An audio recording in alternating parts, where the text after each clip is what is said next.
my channel. My name is Tish. I'm so excited to share with you this video. I have got 3 incredible Buddha bowl ideas. Now, if you have vegetables that are left over, just lying around and you're kind of unsure of what to do with them, how to prepare them in a simple yet tasty, because we never ever compromise with taste, kind of way, then this video is going to be perfect for you. It is winter right now here in England, meaning that I'm going to be incorporating a lot of root, warming, nourishing, comforting vegetables, keeping it as seasonal as possible. So when I think of a Buddha bowl, I think of a blank canvas. You've got this blank canvas that you're able to put your own stamp onto and create something that, I don't know, reflects you, I guess. So if any of you happen to draw inspiration from any of the bowls or create any of the bowls, please tag me at Tish Wonders on Instagram. I love, as I'm always saying, to see the recreations of my ideas/recipes. If you like the video, give it a thumbs up, comment if you have anything to ask me, anything to share with me, and subscribe to my channel because I've got a lot more coming for you all. Let's get straight into the first Buddha bowl idea. So the first Buddha bowl idea is a crispy roasted chickpea, root mash and beet bowl. To make the root mash, I used some red curry squash and some sweet potato, and I peeled and chopped both of them, placing the pieces into a steamer and steamed until soft. Once everything was soft, I placed them into a bowl, adding some pink salt and some black pepper, and I just mashed everything with a potato masher. The beetroot was so simple to prepare. I washed the raw beetroot and kept the skins on and placed them into a large pot. Just brought the water to a boil, letting them cook until they were soft. To prepare the roasted chickpeas, I soaked some chickpeas overnight. I always cook my chickpeas from dried. There's really no comparison with taste when you're cooking from dried. And then I washed and rinsed them in the morning, adding them to a pressure cooker, followed on by a strip of kombu. Kombu is a Japanese sea vegetable that can be found in all health food stores. It is a powerhouse mineral dense sea vegetable, so you can actually eat it after it is being cooked with the chickpeas. It is fantastic at softening the chickpeas, making them a lot easier to digest. Once my chickpeas were cooked and soft, I rinsed the excess water and I placed them onto some kitchen towel on a baking tray. To season the chickpeas, I added some olive oil, followed on by some pink salt, some oregano, some basil and some thyme, a little bit of cayenne pepper, some smoked paprika, garlic powder and a splash of tamari. Just mixing everything, making sure all of the chickpeas are coated. Then I place them on some parchment paper on a baking tray and then place them into a hot oven of 210 degrees.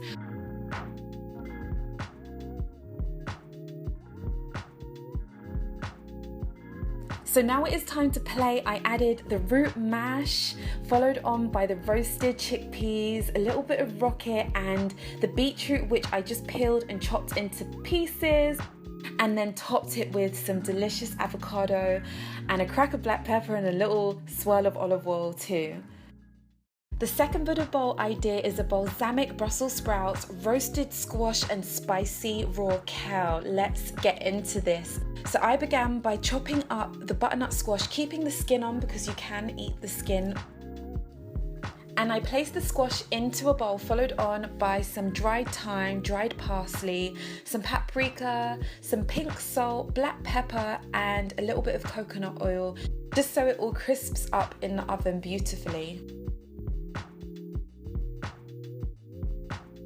I placed the butternut squash on a flat baking tray with some parchment paper and placed into a hot oven of around 210 degrees for around 25 minutes.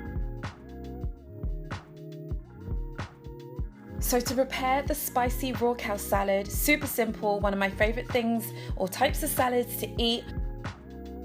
I simply tore some kale and placed it into a bowl along with some finely chopped red onion, followed on by some tahini, olive oil, lemon juice, some tamari,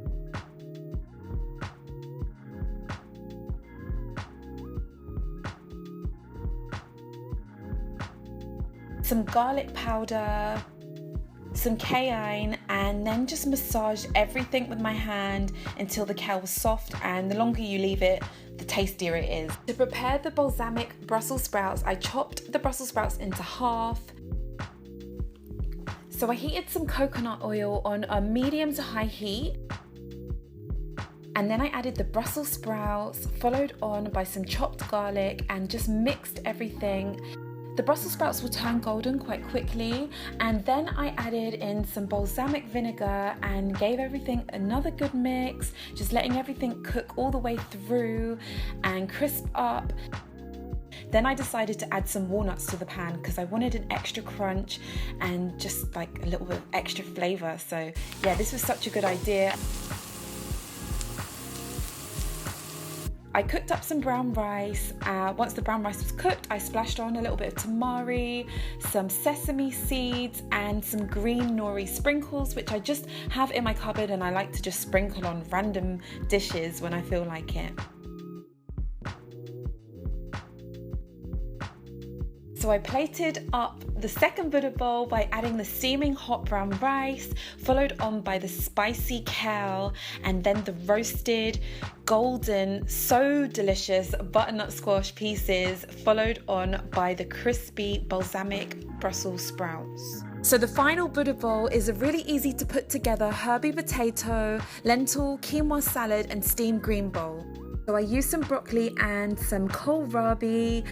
So I peeled and chopped the kohlrabi, and I chopped up the broccoli, placing all of the vegetables into a steamer and then just steamed until they were cooked. To prepare the most delicious and simple herby potatoes, I chopped up the potatoes, adding them to a bowl, followed on by some coconut oil which was melted, and some black pepper, some parsley, some dill, some garlic powder, and I just mixed everything together.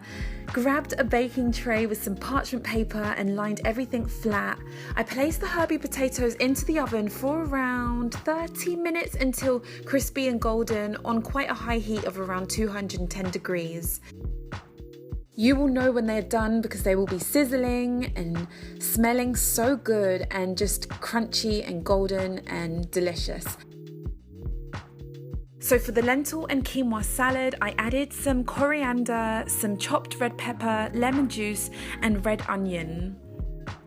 So I started by putting some leftover quinoa into a bowl, followed on by some steaming hot, because I just cooked them, beluga lentils.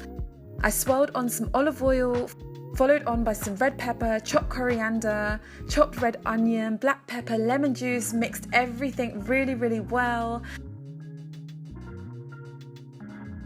So the last thing to do for this bowl was to prepare the curry tahini dressing. This dressing is actually taken from my ebook, Plant-Based Wonders. The ingredients for the dressing include tahini, apple cider vinegar, curry powder, black pepper, some lemon juice, garlic, cumin powder, and some sea salt, and some water to just blend everything together.